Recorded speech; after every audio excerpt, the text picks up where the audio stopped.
Hey, did my first video yesterday, which seemed to have been relatively popular, on sort of the ins and outs of really the tactics behind Zwift racing. We've got something different on the screen today. I just wanted to do it pretty quick. I've just finished commentating the first stage of the Tour de Boudicca, which is on this weekend.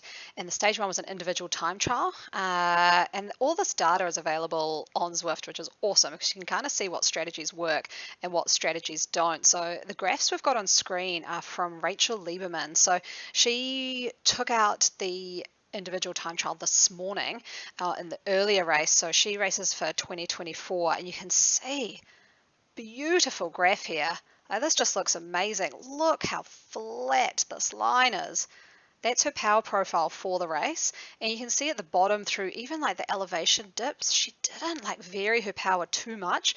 So she obviously either maybe had trainer difficulty lower so that she didn't feel the bumps as much, but she had a very, what I would say, well executed race there. So you can see she was probably holding, looks there, around 306 average power for almost the whole race, and really didn't have any drop off at all. So amazing sort of power profile there if you're looking at how to do an individual time trial. That's pretty good. I mean, the next one I want to show you though is from Jackie Godby, who has just finished the race within the last sort of 10 minutes. So that was an interesting one to watch. And she actually beat Rachel's time by about 13 seconds, and quite a different power profile here. So this is her part here, is just the race area here. She's obviously done a bit of a warm down after the event, which is all these numbers over here, but you can see slightly different. Like I'd almost say, and you could see this when you were commentating, that this part here, she almost started to drift downwards, you know, like the watts was starting to come down a little. Now, I don't know what happened, but it looks like maybe her strategy was when that started to happen, was she was pushing up for periods of time, which is pretty intriguing. I mean, she has had a big win here. Her power data was amazing. I think looks like she was averaging more sort of around the, I want to say 330 mark, which is just huge numbers for female racing.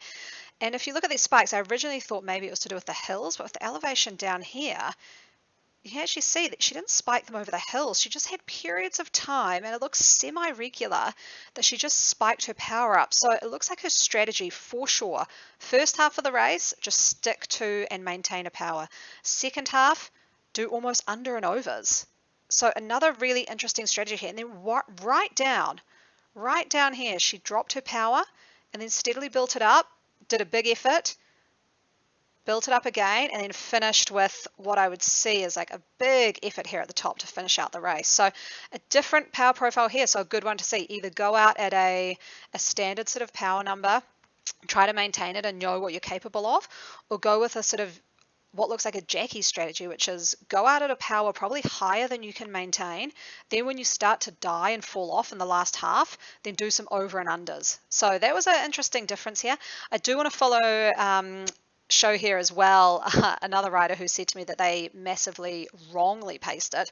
So we can see here, this is Christy Tracy, so hopefully she doesn't mind that I've done this, but I mean, all this data is available, and I saw on her socials that she definitely highlighted the fact she did not pace this well. So you can see here immediately the issue. So starts off very high and then basically has a downward trajectory right through to the finish. So she still performed really well, so she'll be probably around a top 10, but she definitely could have really reversed that line, started out a bit easier, and she said to me actually that she felt so good at the start, she just pushed beyond what her plan was.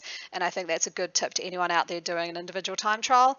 Always stick to your plan, because your plan is what you've done when you're not in the moment, when your heart rate's not high and you start making somewhat bad decisions. So there we go, a bit of an illustration of 3 different power graphs from an individual time trial. Pretty interesting. And yeah, check out a video next week where I'll start doing some stuff on the Zwift race league. So cheers, thanks for watching.